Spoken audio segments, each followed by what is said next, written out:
Dans le cadre de la campagne de sensibilisation et d'information aux dangers du plastique sur l'environnement marin et côtier, l'unité de coordination du projet gestion intégrée de l'aire marine et côtière du Sud Comoré, conduite par Madame Bécoin Marguerite, coordinatrice du dit projet, s'est rendue à l'EPP Jean-Michel Moulode, ici au quartier Odos de Grand Bassam le vendredi 9 mai dernier. Cette campagne, dont l'objectif est de réduire la pollution du plastique sur le littoral et dans l'environnement marin, reste une priorité pour l'équipe gestion intégrée de la marine et côtière du Sud Comoré, qui a décidé de commencer la sensibilisation au niveau des écoliers plus aptes à comprendre les messages véhiculés et mieux encore à les mettre en application. C'est donc le sens de cette activité qui a vu la participation des acteurs de la vie scolaire et ceux en charge de la gestion des déchets en Côte d'Ivoire. 4 interventions ont été enregistrées au cours de cette cérémonie. La première intervention était celle de Madame la représentante du maire de la commune de Grand Bassam, Madame Fiancan Ebirim Rose Elechi, conseillère municipale en charge des questions environnementales.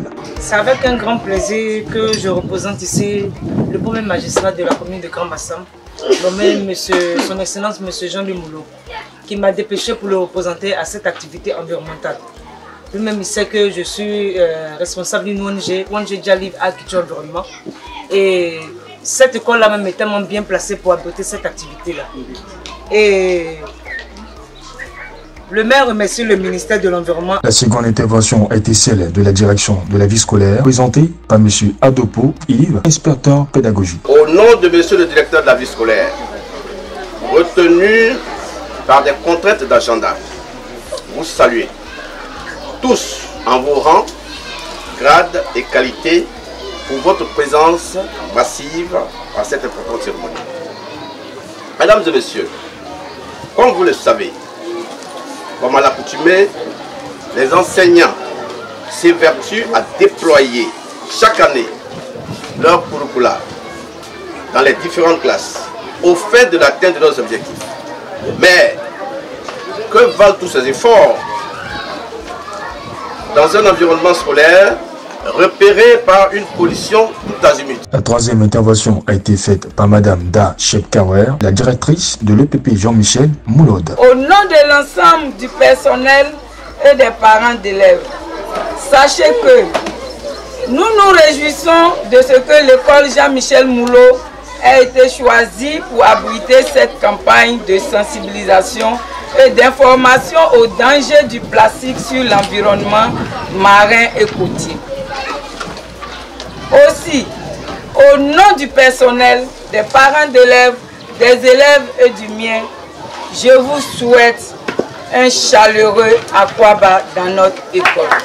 La quatrième intervention a été l'œuvre de Madame Diaby Ramata, déléguée régionale d'Anaged du Sud Comoré. Mais ce matin, on va venir vous parler de quoi? Des sacs, des sachets. Les sachets que vous voyez beaucoup là.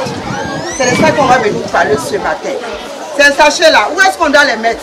Est-ce qu'on doit les mettre à la nature comme ça? Non. Oui. Dans la poubelle. Vous connaissez. Hein? Maintenant, quand tu veux mettre les ordures dans la poubelle, là, c'est tout tu mets dans la poubelle, plastique, reste d'aliments. On met quoi? On fait comment? On les met à part. À part. Donc à part là, comment on appelle ça? On fait quoi? On les trie. Merci. Donc ce matin, on va vous parler des plastiques. L'honneur est revenu à Madame Bécoin Marguerite Quadio, coordinatrice du projet gestion intégrée de l'aire marine et côtière du Sud Comoré, de clore la série des allocutions. Je tiens donc à ce stade de mon propos à saluer la mobilisation de tous nos partenaires sans lesquels cette activité n'aurait pas pu avoir lieu.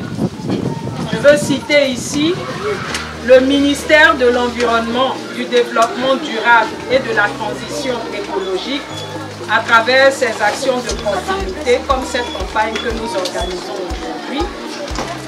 Je veux citer également la préfecture de Grand Bassam, même si ce matin on n'a pas de représentants sur place ici, la mairie de Grand Bassam, la direction régionale de l'Agence nationale de gestion des déchets, la direction de la vie scolaire, la direction régionale de l'éducation nationale, la direction et le comité de gestion de l'école primaire Jean-Michel Moulot de Grand Bassam, l'ONG, parce qu'on a des ONG aussi qui nous accompagnent, l'ONG GEDES, l'ONG DIR et l'ONG Jalai. Voilà. Votre engagement, chers partenaires, témoigne de la volonté de faire de la lutte contre la pollution plastique une priorité partagée à tous les niveaux.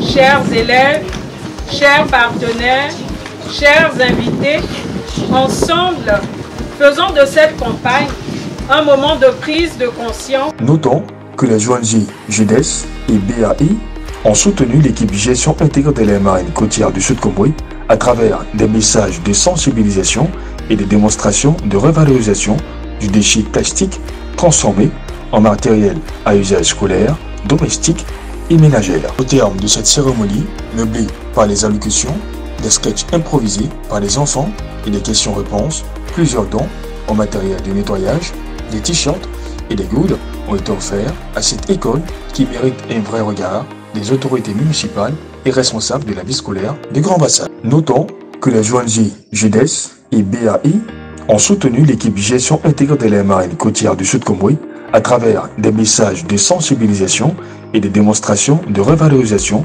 du déchet plastique transformé en matériel à usage scolaire, domestique et ménagère. Au terme de cette cérémonie, meublée par les allocutions, des sketchs improvisés par les enfants et des questions-réponses, plusieurs dons en matériel de nettoyage, des t-shirts et des goudes ont été offerts à cette école qui mérite un vrai regard des autorités municipales et responsables de la vie scolaire de Grand Bassam. Rappelons pour terminer que le projet gestion intégrée de la marine côtière du Sud Comoé a pour objectif principal de mener des études préparatoires pour la création de la marine protégée du site frontalier Côte d'Ivoire, Ghana. En outre, ce projet s'inscrit dans la continuité du projet gestion intégrée de la marine côtière d'Abidjan-Assini, dans la mesure où il permettra d'achever l'élaboration du plan de gestion de l'espace marin et côtier du Grand Bassam.